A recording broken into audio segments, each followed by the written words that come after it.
It's every little girl's dream, but for one lady, the fairy tale is soon to become a reality.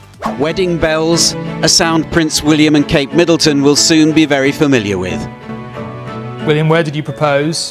When, how, and Kate, what did you say? Prince William, heir in line to the British throne, is set to marry ordinary girl-next-door Kate Middleton. She from a conventional family, he a royal prince. So it did take a bit of time for us to get to know each other, but we did become, very close friends. Prince William has historically always had girlfriends from what I call the Glossy Posse, the Gloucestershire set of girlfriends. Prince William and Princess Catherine have dodged plenty of controversies over the years, but these scandals have been harder to escape. William left to join his first regiment the day before Middleton's 25th birthday, and the distance between the couple only grew. It's really important we have those moments and we have those people in our lives that give us that support, that mean it's okay, because there's going to be plenty of time when it's not okay. Rumours spread that Middleton was certainly more than a close friend, and some tabloids led the headlines suggesting she was being groomed for a potential position of royalty. William deeply loved Catherine. When William and Catherine first split up in 2007, it was, of course, a pretty distressing time for both of them. No, it's very important to me, and I hope we'll be able to have a happy family ourselves. And the royal family knew that if Middleton was the woman William married, she needed to be protected and taken care of as she learned more about her own stature within it. And that advice from his grandmother really made William realise that it wasn't solely about him. He had everything he wanted right at his feet. In 2007, Prince William ended a 4-year relationship with Catherine Middleton over a single phone call. He told her he couldn't guarantee marriage. She hung up, wondering if she'd ever see him again. But within weeks, they were back together. And according to royal editor Russell Myers, one person changed everything. Queen Elizabeth herself. If you want more deep dives like this, make sure to subscribe to Royal Archives. Myers just published a new biography, William and Catherine, the monarchy's new era, and it reveals exactly what happened behind palace walls during those weeks. 100 interviews, palace insiders, and a story that's been whispered about for years is now confirmed. The Queen didn't just watch from the sidelines, she intervened. Directly. March 2007. William and Catherine attended the Cheltenham Horse Racing Festival. They wore matching tweed. They smiled for cameras, but sources close to the couple said the relationship had soured beyond repair. They'd barely seen each other since Christmas. Something had shifted. And by the end of that month, it was over. But here's what most people don't know. Catherine wasn't the one left behind. She was the one who delivered the ultimatum. According to Myers, Catherine called William after being swarmed by paparazzi on her 25th birthday. She was in tears, shaken, distressed. She told him, "I can't do this anymore. Not the media, not the uncertainty, not the waiting." A friend told Myers that Catherine felt she had nothing to lose. She wasn't demanding an engagement, but she wanted commitment. And if William couldn't give her that, she was walking away. William's response surprised her. He didn't fight for her. He didn't reassure her. Instead, he laid out his doubts. He told her they were on different pages, that he couldn't offer her a guarantee of marriage. The conversation lasted 30 minutes, and when it ended, so did they. Catherine was devastated, but she held firm. They agreed to give each other space. And William confided to a senior courtier something that reveals how conflicted he really was. He said, "At least she is free." Free from what, exactly? Free from him? Free from the relentless media scrutiny, or free from a future he wasn't ready to commit to? That's where things stopped making sense, because within days of the breakup, William wasn't relieved. He was broken. Myers writes that William was more than just crestfallen. He was worried he'd thrown away the one constant in his life. And the Queen noticed. She always noticed. Queen Elizabeth invited William to Sunday lunch, just the two of them. She wanted to judge his mood, and what she saw concerned her. According to a well-placed source, William was completely broken. Here's what's raising eyebrows. The Queen had been watching Catherine for years.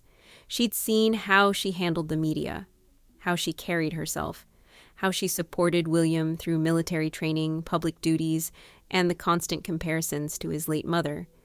And the Queen had come to a conclusion. Catherine had all the qualities of a future queen, but William couldn't see it, or wouldn't. So the Queen said something that changed the entire trajectory of the British monarchy. She told William, "The only certain path is the one supported by faith." That's it. One sentence. No lecture, no demands.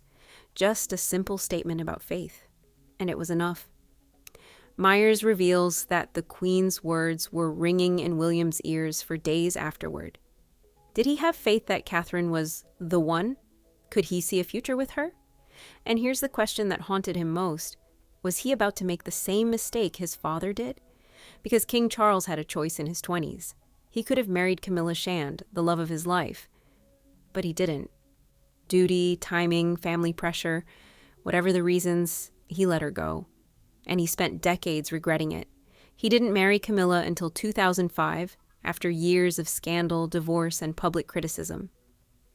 William knew that story better than anyone, and Myers confirms that within weeks of the split, William was having second thoughts. He was mindful, perhaps, of his father's decision not to marry Camilla. He didn't want to make a similar mistake, but he was still racked with doubt. That's when he reached out. He texted Catherine first, asked if they could talk. And here's what's interesting. Catherine didn't immediately reply.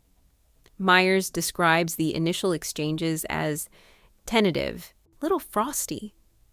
Catherine was unsure of his motives. She wasn't going to let her guard down just yet. She'd already told him what she needed. If he was coming back, it had to be different. But William kept trying, and eventually, they spoke. For hours. William laid everything out. His fear of letting someone truly experience the world he lived in. His fear of rejection if he got too close. His doubts about whether marriage could survive the scrutiny. Catherine listened, and then she made something clear. She still loved him. That's why she'd been so explicit in her demands. She was willing to agree to a future, if only he would stop letting outside factors affect his judgment. And this is where the story takes a turn. Because William's charm, it seemed, had worked. But it wasn't just charm. Something fundamental had shifted. He'd heard his grandmother, he'd looked at his father's life, and he'd realized what he was about to lose. The couple returned to a party together that same night. Drinks flowed, the dance floor filled, and according to Myers, they only had eyes for each other. But here's what no one talks about. The Queen's intervention wasn't just about William and Catherine. It was about the monarchy itself. Queen Elizabeth had lived through her sister Margaret's doomed romances. She'd watched Charles's marriage to Diana collapse in spectacular public fashion. She'd seen the institution nearly brought to its knees by scandal and divorce, and she knew something her grandson didn't yet understand. The crown needs stability. It needs a couple who can weather the storms together. And Catherine Middleton, middle-class, patient, steady, was exactly what the royal family needed. The Queen didn't just save a relationship, she secured the next generation of the monarchy. But there's a detail Myers uncovered that makes this even more calculated. The Queen had been briefing herself on Catherine's background long before that Sunday lunch. She'd asked questions, spoken to palace staff who'd interacted with her, observed how Catherine handled herself at royal events where protocol mistakes could make headlines. The lunch wasn't spontaneous. It was strategic. Elizabeth knew exactly what she was doing when she invited William that day. She'd assessed Catherine. She'd watched her grandson spiral. And she timed her intervention for maximum impact, when William was vulnerable enough to actually listen. That level of control, that quiet manipulation of events to steer the monarchy in the right direction, is classic Elizabeth. And it worked. William and Catherine married in April 2011. Westminster Abbey, 2 billion people watching, and the Queen's gamble paid off.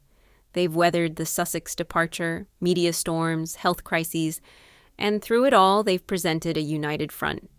But there's something Myers reveals that complicates the fairy tale ending. Even after the reconciliation, William still struggled. The doubt didn't vanish overnight. The fear of commitment lingered. And it took time, months actually, before William fully accepted that Catherine was his future. Online discussions have pointed out that William didn't propose until 2010. 3 years after the breakup, 3 years after the Queen's intervention, and some royal watchers have suggested that William's hesitation went deeper than anyone publicly acknowledged. Was it cold feet?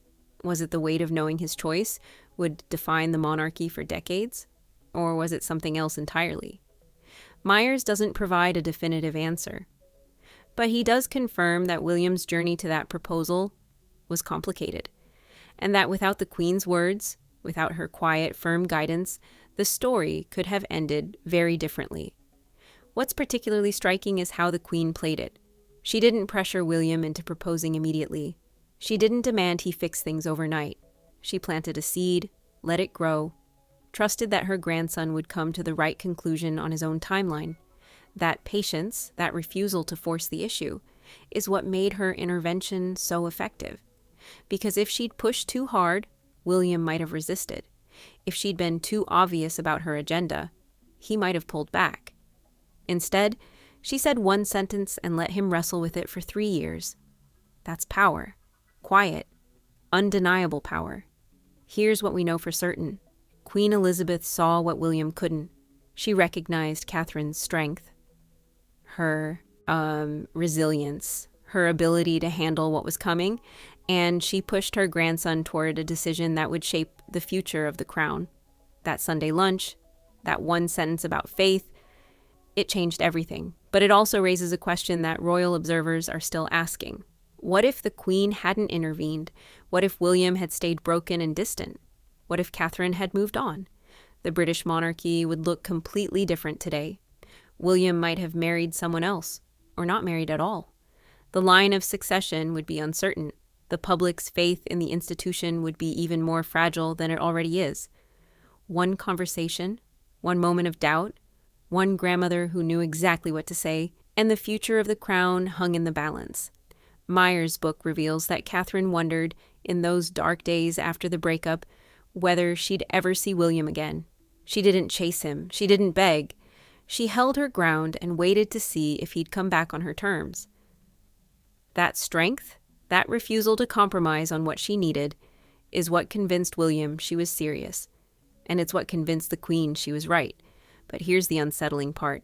If Catherine had been more desperate, if she'd accepted less, would William have respected her the same way? Would the Queen have seen her as future Queen material? Or would the story have ended in 2007 with Catherine as just another royal girlfriend who didn't make it? The truth is, Catherine's ultimatum forced a crisis. And that crisis brought the Queen into the picture. Without Catherine's strength, there would have been no intervention, no reconciliation, no future king and queen as we know them today. So who really saved the relationship? The Queen's wisdom or Catherine's refusal to settle? Myers suggests it was both. The Queen provided the push, but Catherine created the conditions that made William realize what he was losing. And that's the story no one tells. Catherine wasn't rescued. She set the terms. And the Queen recognized that a woman who could do that, who could stand up to a future king and demand respect, was exactly what the monarchy needed. There's another layer here that Myers hints at but doesn't fully explore. The Queen had spent decades managing men who struggled with commitment, her husband Philip, her son Charles, her grandson William. She understood the psychology. She knew that men in the royal family often needed external validation to overcome their internal doubts. So she provided it. But she also knew something else. The women who married into the firm needed to be strong enough to survive it. Diana hadn't been. Sarah Ferguson hadn't been. Sophie Wessex had, but only after years of media brutality nearly broke her. Catherine was showing signs of that same strength. The paparazzi swarm on her birthday could have destroyed her.